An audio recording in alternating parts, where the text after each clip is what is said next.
Bienvenue encore une fois à ce message en ligne de l'Église Surville Baptist Church. Pasteur Michel, à votre service et au service de notre Seigneur Jésus dans sa précieuse parole. Vous souhaite le bienvenu. Merci de votre fidélité d'écoute pour ces messages. J'espère que les messages sont un encouragement, un réconfort ou peut-être même un défi. J'aimerais aussi juste citer une petite citation avant de commencer. Un voyage ne devient pas un voyage que lorsque la destination est claire. Sinon, c'est juste de se tourner en rond sans direction. Si le Seigneur vous a sauvé, vous êtes en direction du ciel, il faut marcher ainsi. Il faut marcher droit, rester sur le bon chemin. Je vous encourage et je m'encourage. Et si on n'avait pas la destination du ciel, vers où voulons-nous aller? Prions Seigneur. Merci Seigneur encore une fois pour ta fidélité, pour ta parole qui est ta sagesse. Par le Saint-Esprit Seigneur et sa puissance, peux-tu nous convaincre des choses qu'on a changées, nous assurer des choses qu'on doit garder comme ils sont, et Seigneur, on te donne toute la gloire. Par la puissance de ton Saint-Esprit, instruis-nous, dirige-nous dans ta sagesse, et reçois la gloire qui est due à ton nom. Au nom précieux de Jésus, nous demandons ces choses. Amen. Nous allons continuer dans Hébreux 11, 35b à 40, la foi, vivre et mourir pour Christ. Aujourd'hui, nous allons voir, la semaine passée, la suite, Hébreux 11, 30 à 35a, la foi appliquée, où les croyants ont eu victoire sur les circonstances, parfois contre toute attente, quand le succès semblait être humainement impossible, et souvent ça l'était, mais des choses qui ont été accomplies par Dieu. Des exploits qui ont été réalisés, mais pas nécessairement de la façon attendue. Des œuvres accomplies par les serviteurs de Dieu, qui ont fait confiance en Dieu pour le résultat final. Et, par la foi de ces serviteurs choisis, la victoire a rendu gloire au nom de Dieu. La semaine passée, j'ai rajouté Romains 8, 35, 37, on va regarder ça tantôt. Maintenant, si nous regardons notre monde aujourd'hui, vous savez, quand nous lisons l'Ancien Testament, nous lisons comment que les hommes se battaient en étant sauvagement cruels, extrêmement brutaux, et ce que nous considérions comme primitif ou non civilisé aujourd'hui. Mais comment l'homme agit-il maintenant? Nous constatons que cela se produit encore aujourd'hui, parfois au nom de la religion, beaucoup de gens qui souffrent au nom de la guerre. Mais combien de ces victimes sont nos frères et sœurs? Impossible d'imaginer le nombre de victimes innocentes qui ont été tuées et celles qui tentent simplement de survivre une autre journée. Et cela dans la misère. Combien de personnes dans le monde osent blâmer Dieu pour toute la chaos? Maintenant, en 2024, si vous regardez les bulletins de nouvelles, il nous semble que nous sommes remontés dans le temps. Mais tout cela ne fait que nous montrer le caractère pécheur de l'homme. Imaginez toutes les armes que l'homme possède, que l'homme a créées pour s'entre-détruire. Lire les gros titres de l'actualité d'aujourd'hui, c'est comme lire l'Ancien Testament. Mais nous avons la possibilité de comprendre tout ce qui se passe dans notre monde, en nous rappelant surtout de ce que Jésus a dit à ses disciples sur le mont des Oliviers. Vous entendrez parler des guerres et des bruits de guerre. Gardez-vous d'être troublés, car il faut que ces choses arrivent, mais ça ne sera pas la fin. Les guerres feront toujours partie de l'histoire du monde. Le passé, le présent et même le futur. Mais les guerres vont s'intensifier vers la fin. Une nation s'élèvera contre une nation, un royaume contre un royaume. Il y aura en plus des guerres, en divers lieux, des famines, des tremblements de terre. On peut dire des pestilences, des pandémies, des feux. La liste est longue. Mais toutes ces choses nous démontrent la réalité aussi de la guerre spirituelle du peuple de Dieu. Tout cela ne sera que le commencement des douleurs. Alors qu'on vous livrera au tourment, qu'on vous fera mourir, et vous serez haïs de toutes les nations à cause de mon nom. Tout ce que Jésus a annoncé n'était que le début comparé aux douleurs de l'accouchement. Le peuple de Dieu sera persécuté pour le nom de Christ, comme ils ont été persécutés autrefois pour le nom de Dieu, avant la venue de Christ. Comme ils ont été persécutés dans le passé, étant le peuple de Dieu. Nous amène à notre premier point. La foi confirmée, l'ultime récompense, d'anticiper cela. Et j'aimerais juste vous partager Romains 8, 35 à 37, que j'ai rajouté dimanche matin, que je n'avais pas pour le message la semaine passée. Qui nous séparera de l'amour de Christ? Serait-ce la tribulation, ou l'angoisse, ou la persécution, ou la faim, la nudité, ou le péril, ou l'épée? Selon ce qui est écrit, c'est à cause de toi qu'on nous met à mort tout le jour, qu'on nous regarde comme des brebis destinées à la boucherie, comparé à Jésus qui a été comme une brebis muette qui a été livrée pour être tondue. Mais c'était la crucifixion. Mais dans toutes ces choses, nous sommes plus que vainqueurs par celui qui nous a aimés. Donc le peuple de Dieu sera toujours sujet de la persécution, pas aimé par le monde, rejeté par le monde, et parfois éliminé par le monde. Nous lisons les histoires de ceux qui ont investi dans le royaume céleste de Dieu, ceux qui ont littéralement donné leur vie pour leur foi en Dieu, qui n'ont rien retenu mais qui ont tout donné à Dieu sans réserve. Leur foi manifestée en parole mais aussi en action. Nous allons regarder quelques exemples dans les Écritures de la foi confirmée, des faits d'anticiper l'ultime récompense. Nous avons ici, dans les passages qui vont suivre, la description vivante de la façon dont d'autres serviteurs de l'armée spirituelle de Dieu, qui n'ont pas connu la victoire sur les circonstances de cette vie, selon ce que le monde considère la victoire, mais ont connu une victoire spirituelle par-dessus tout, en attendant la récompense ultime au paradis que Dieu leur réserve. Hébreux 11, 35b. D'autres furent livrés au tourment et n'acceptèrent point de délivrance afin d'obtenir une meilleure résurrection. C'est ça que Dieu explique clairement Jésus dans Jean 5, 28, 29 que nous allons voir. Concernant une résurrection menant à la vie, mais aussi une résurrection menant à la condamnation. Jésus-Christ qui a reçu le pouvoir de juger ceux qui sont sans Christ, à qui peuvent attendre une résurrection menant à la condamnation. Il jugera l'humanité, le péché de chacun, mais aussi, il va récompenser ceux qui appartiennent à son royaume millénaire. Jean 5, 28, 29. Ne vous étonnez pas de cela, car l'heure vient où tous ceux qui sont dans les sépulcres entendront sa voix et en sortiront. Ceux qui auront fait le bien ressusciteront pour la vie, mais ceux qui auront fait le mal ressusciteront pour le jugement. Ceux qui ont souffert, qui sont morts en martyrs pour Dieu, ont choisi la résurrection de la vie. D'autres moyens, et on continue sur la liste, utilisés pour convaincre les croyants de renoncer leur foi.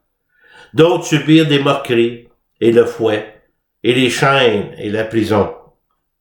Il y a eu des procès simulés en moquerie. Isaac a enduré les moqueries cruelles d'Ismaël. Samson a été moqué lors de la fête des Philistins, on a vu ça la semaine passée. Mais Jésus lui-même a été faussement accusé et jugé lors d'un procès simulé, avec l'absence de toute justice ou traitement équitable. Et flagellé, le fouet, un instrument romain pour les châtiments corporels sévères, consistait d'une manche auquel étaient fixées plusieurs cordes ou lanières de cuir, lestées de morceaux déchiquetés d'os ou de métal, pour rendre le coup plus douloureux et plus efficace en arrachant la chair de la personne chaque coup. Connaissant la gravité de la douleur de la flagellation, il n'était pas permis de faire subir à un citoyen romain, ce que Paul était, ni au moins il a été fouetté à quelques reprises. 2 Corinthiens 11, 24, 25a, Paul dit ceci, 5 fois, j'ai reçu des Juifs 40 coups moins 1. Pourquoi? On ne pouvait pas donner, il fallait donner moins que 40 coups, mais il se rendait au maximum de 39. 3 fois j'ai été battu de verge, 1 fois j'ai été lapidé. Et quoi dire des chaînes et emprisonnements? Joseph a été jeté en prison par Potiphar, injustement et faussement accusé d'un comportement inapproprié par la femme de Potiphar. L'apôtre Paul a passé une grande partie de son ministère enchaîné et en prison. Il y a des souffrances et des tortures de plus en plus intenses. Verset 37. Ils furent lapidés, sciés, torturés. Ils moururent, tués par l'épée. Ils allèrent ça et là, vêtus de peau de brebis, de peau de chèvre, dénués de tout, persécutés, maltraités. Ils ont été lapidés. Le prophète Zacharie a été lapidé dans le parvis de la maison de l'Éternel, sur l'ordre du roi, qui n'aimait pas le message de Dieu que annonçait Zacharie. 2 Chroniques 24, 20, 21. Étienne, le premier martyr de l'Église, en prêchant que le peuple avait crucifié le Christ, le vrai Messie, et lapidé à mort. Mais il est prêt à pardonner. Il y en a qui ont été sciés en deux selon l'histoire. Le prophète Isaïe a été scié en deux. Ils ont été tentés afin d'influencer le témoignage pour ceux qui connaissaient de la douleur et la tentation. Il n'est pas déraisonnable de penser que l'écrivain a considéré non seulement tenté de renoncer à sa foi et prendre une porte de sortie, mais aussi de surmonter la tentation en général comme un véritable triomphe de la foi. Chaque fois que nous vaincons une tentation, c'est une victoire. Intéressant que l'auteur de la lettre aux Hébreux a écrit à l'origine ceci. Marqué par le feu, brûlé à vif, mutilé et même étranglé. Tué par l'épée, l'apôtre Jacques, il fut le premier des 12 apôtres à être mis à mort. Le roi Hérode le fit tuer par l'épée à Jérusalem, Actes chapitre 12. Il ira en peau de mouton et de chèvre, étant démuni, affligé, tourmenté. Élie, Jean-Baptiste, qui portait ces gens d'habits humbles et ne se souciait pas de l'humilité et de l'inconfort de cela. Certains ont connu l'extrême pauvreté.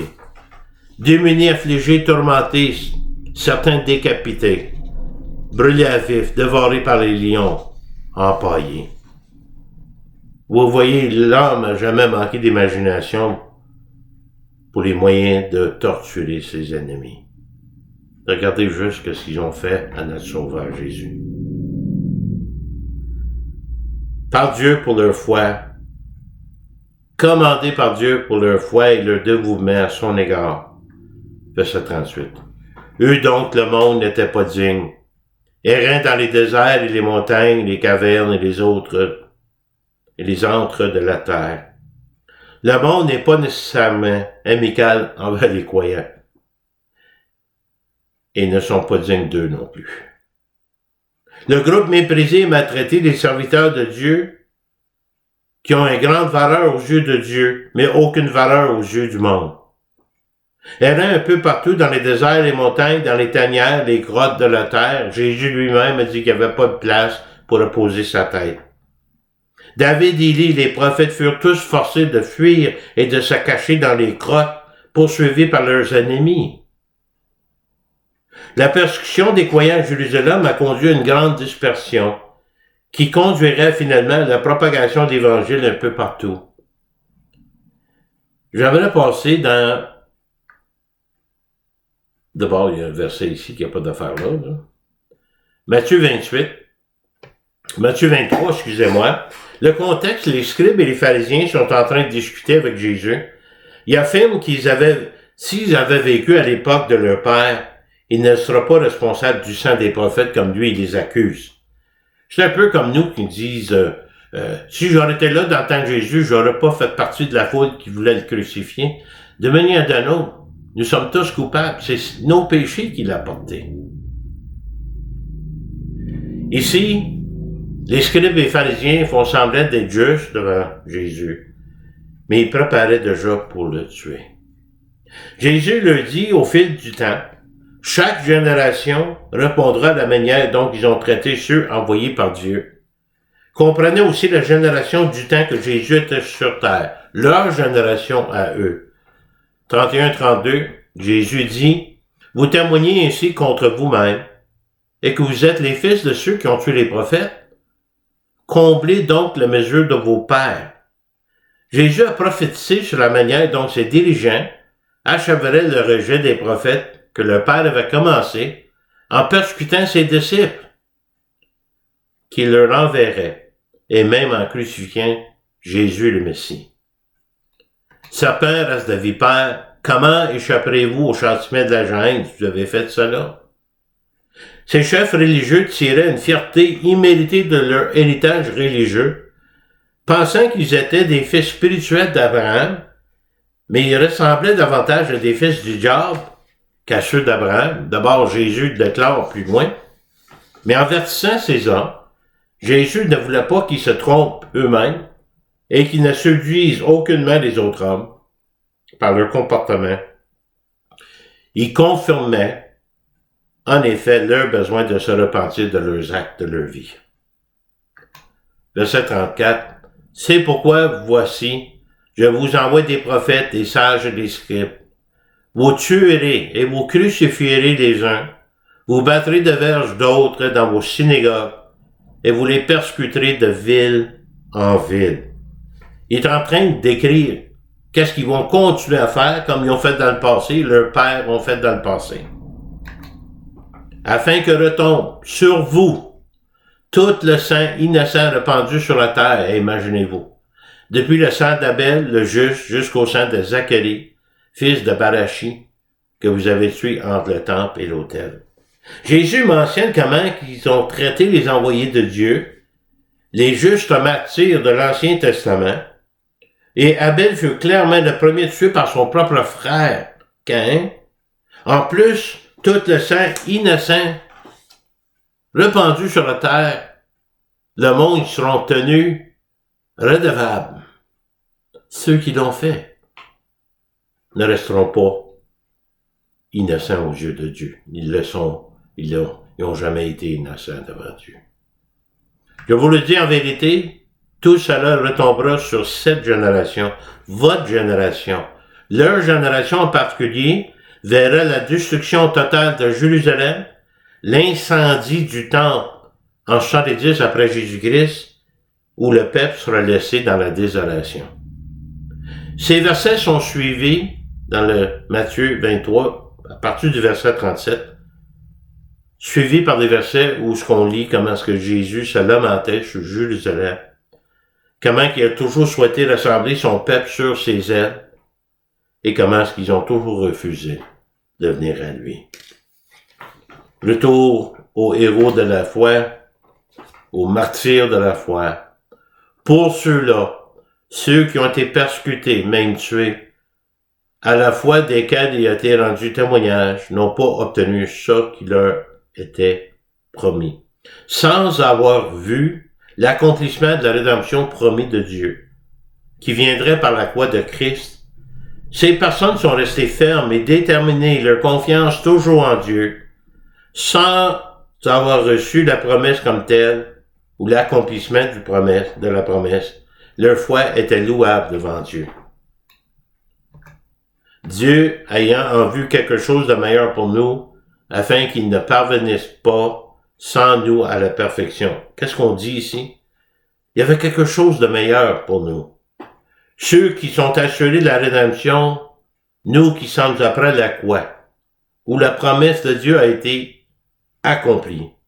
Ceux qui ont reçu la promesse ont encore plus de raisons de continuer à persévérer à travers les épreuves et les difficultés. Nous, parce que les croyants, persécutés dans les temps primitifs, avant de recevoir la promesse, pas de recevoir la promesse, mais l'accomplissement de la promesse. Bon, je sais écrire de quoi ici pour moi. D'abord, deux choses. On apprend les dangers auxquels ils étaient confrontés, où leur foi était encore davantage intense en se tournant vers Dieu. Deuxièmement, leur décision et leur détermination de tout endurer, sachant qu'il sera soutenu par Dieu. Et juste un rappel amical. Ayant reçu la promesse, les croyants persécutés aujourd'hui, notre génération. Le 10 novembre, il y a une journée de prière pour les églises persécutées du monde entier. Nous sommes appelés à prier pour l'Église. Ceux qui souffrent et meurent chaque jour pour leur foi, c'est nos frères et sœurs en Christ, la famille de Dieu, le peuple de Dieu et l'épouse de Christ. Ici, nous avons quelques statistiques alarmantes, issues de recherches menées pour le World Watch List 2024, qui est le rapport annuel de porte ouverte qui révèle les 50 pays du monde où les plus dangereux de suivre Jésus.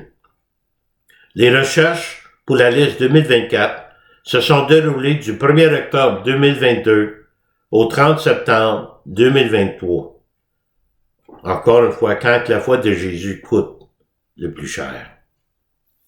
Les chiffres sont pitoyables, tout simplement parce qu'ils suivent Jésus. Écoutez bien ceci.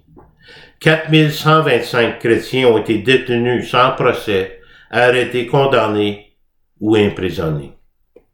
3906 croyants ont été enlevés. Nous avons eu la visite de Peter Enns de Ethnos. Lors d'un petit déjeuner des hommes, il a partagé quelques histoires de leurs missionnaires qui ont été kidnappés, certains tués. Plus de 3200 chrétiens ont été violés, harcelés sexuellement ou forcés d'épouser des non-chrétiens. 42 849 disciples de Jésus ont été maltraités, abusés physiquement ou mentalement. Et près de 300 000 chrétiens ont été contraints de quitter leur foyer, de se cacher ou de fuir leur pays d'origine. Et parfois au nom de la religion. Le nombre est peut-être sous-estimé, mais sûrement pas exagéré. Si on connaissait les chiffres à travers l'histoire, mais savez-vous, Dieu connaît le nom de chacun. Et les croyants aujourd'hui, nous, après avoir reçu la promesse, et que la promesse a été accomplie en Christ sur la croix, ça devrait nous amener à quatre pensées.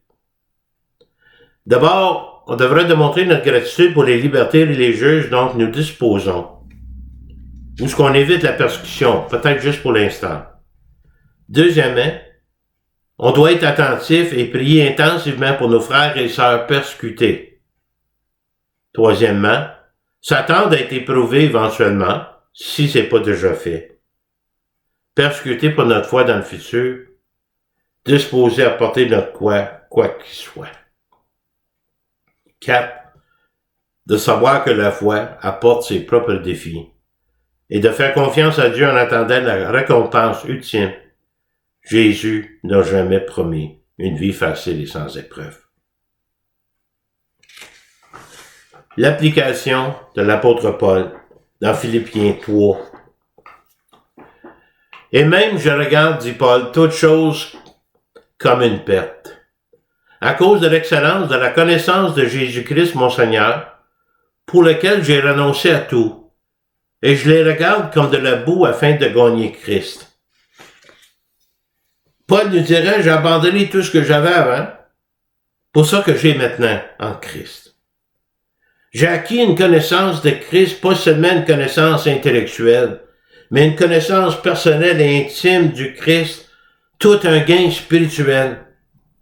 De subir la perte des anciennes choses, ce que je considère maintenant comme de la boue, ici, c'est pas de la boue en grec, c'est un terme fort utilisé pour décrire quelque chose comme déchet, même comme fumier.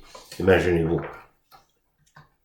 Et d'être trouvé en lui, non avec ma justice, celle qui vient de la loi, mais avec celle qui s'obtient par la foi en Christ, la justice qui vient de Dieu par la foi. Paul, qui est un pharisien formé, qui a persécuté ceux qui suivaient le Christ, essayait de trouver justice sous la loi, a enfin trouvé de la justice en Christ, donnée de Dieu à lui par la foi, reçue par la foi, confirmant qu'avec Christ, il reçoit la justice qu'il ne pouvait jamais obtenir sous la loi. Et 4 façons de se soumettre au Christ le Sauveur. Philippiens 3, 10 et 11. Je fais cela afin de connaître Christ et la puissance de sa résurrection, la communion de ses souffrances, et devenir conforme à lui dans sa mort pour parvenir, si je puis, à la résurrection d'entre les morts. La résurrection dont Jésus parlait tantôt. 4 façons de vivre en soumission avec Christ. C'est de connaître Christ, la puissance de sa résurrection, l'effet que j'ai une nouvelle vie en Christ et mon salut est assuré en lui. Deuxièmement, de vivre pour Christ en communion, partager ses souffrances s'il y a lieu, de persévérer à travers les joies et les luttes de la foi. Troisièmement, s'identifier avec Christ, être conforme à sa mort, c'est d'être prêt à être maltraité, persécuté, mort au monde, même crucifié dans la chair, vivant par l'esprit. Et quatrièmement, sauvé en Christ, de connaître la résurrection qui est meilleure et éternelle. Romains 14.8 explique bien, « Car si nous vivons pour le Seigneur.